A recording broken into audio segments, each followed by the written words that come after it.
الله وبركاته حيا بنا نشكر شكرا كثيرا إلى الله تعالى الذي قد أعطانا فرصة قليلة لأن أتكلم أمامكم جميعا صلاة وسلاما دائمين متلازمين إلى النبي رسول الله صلى الله عليه وسلم. Para pemirsa yang budiman dimanapun Anda berada, semoga rahmat Allah, semoga hidayah Allah, semoga inayah Allah tetap tercurah kepada Anda sekalian. Dalam kesempatan ini saya sedikit menceritakan salah satu mimpi yang dialami oleh Sayyid Muhammad Qasim bin Abdul Karim. Saya lupa tahunnya tahun berapa mimpinya itu, tapi yang jelas mimpinya seperti apa yang nanti saya ceritakan. Dalam satu mimpi, Sayyid Muhammad Qasim mengunjungi Masjid Nabawi yang ada di Madinah. Sayyid Muhammad Qasim merasa nyaman, merasa damai karena itu adalah masjidnya Rasulullah Sallallahu Alaihi Wasallam. Kemudian Sayyid Muhammad Qasim didatangi oleh Rasulullah Sallallahu Alaihi Wasallam, langsung duduk di depan Sayyid Muhammad Qasim dan sambil berdialog ngobrol. Timbul satu pertanyaan dari Rasulullah Sallallahu Alaihi Wasallam kepada Sayyid Muhammad Qasim. Pengajuan pertanyaan, wahai anakku Qasim, bagaimana dengan semua kaum muslimin, apakah sudah percaya atau belum? Kemudian dijawab oleh Sayyid Muhammad Qasim, belum, kalaupun yang percaya baru sedikit.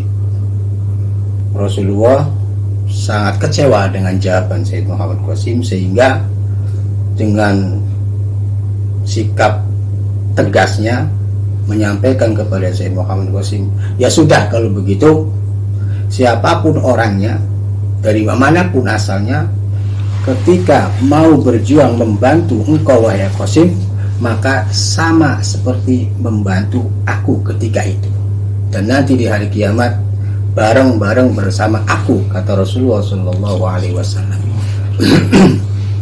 Di satu kesempatan lain juga Rasulullah Sallallahu Alaihi Wasallam membawa kertas yang berupa kertas emas itu.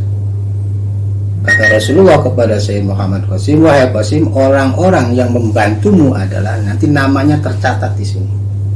Allah yang menginformasikan, mencatat, kemudian diperlihatkan kepada saya setiap saat, kata Rasulullah. Artinya di sini mengisyaratkan bahwa kalau para helper ini tulus, kalau para helper ini ikhlas, insya Allah namanya tercatat dalam catatan kertas emas yang dibawa oleh Rasulullah Sallallahu Alaihi Wasallam. Itu motivasi saya pertama kali. Namaku pengen tercatat, dan Rasulullah pengen mencatat namaku. Amin.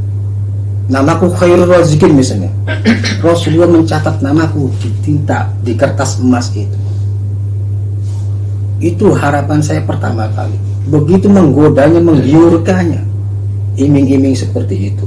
Karena yang mengiming-imingi adalah Rasulullah Sallallahu Alaihi Wasallam. Yang jadi permasalahan adalah ketika kita mengatakan bahwa kita cinta Rasulullah, kita demen Rasulullah, Rasulullah adalah panutanku, Rasulullah adalah idolaku. Mana buktinya? Muhammad Qasim itu orang jujur, bukan pendusta, bukan penipu, bukan penghayal. Muhammad Qasim itu diperintah oleh Rasulullah Sallallahu Alaihi Wasallam untuk menyebarkan mimpi, kemudian dikaji oleh kita. Syukur-syukur kita bisa meyakini dengan mimpi-mimpinya Sayyid Muhammad Qasim. Perantara kita dengan Rasulullah pada saat ini sebenarnya sangat dekat, sangat dekat. Tinggal melalui Muhammad Qasim langsung ke Rasulullah. Kalau sudah Rasulullah, otomatis langsung Allah. Kalau jalur-jalur torikotnya sangat dekat. Sudah muncul sosok Muhammad Qasim ini yang setiap hari mengalami mubasyirat, mengalami ru'yah solihah, mengalami ru'yah sodikoh.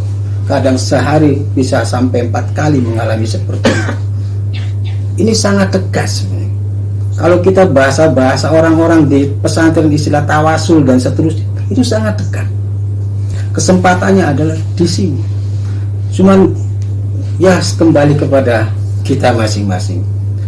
Fa innaha la ta'mal absar walakin ta'mal qulubul lati fis sudur. Bukan mata ini yang buta, tapi hati yang dalam dada yang buta. Ini yang jadi masalah. Sehingga saya perlu bertanya kepada Anda semua, mana spiritualmu? Mana Allahmu? Karena Allah mengatakan dalam Al-Quran, walladzina amanu asyaddu hubban lillah. Belum lagi ayat-ayat yang lain, ya ayyuhalladzina amanu atii'u Allah wa atii'u Rasul, al-ayat dan seterusnya. Saya himbau sekali lagi kepada masyarakat muslimin dimanapun Anda berada di belahan dunia ini. Saya himbau sekali lagi, saya himbau untuk mempelajari, meneliti, mentelaah tentang mubasyiratnya Muhammad Qasim, tentang ru'yah solihah, ru'yah solihahnya yang dialami oleh Sayyid Muhammad Qasim bin Abdul Karim. Sekian, mohon maaf atas segala kekurangan. Terima kasih atas segala perhatian. Wal afu minkum. Assalamualaikum warahmatullahi wabarakatuh.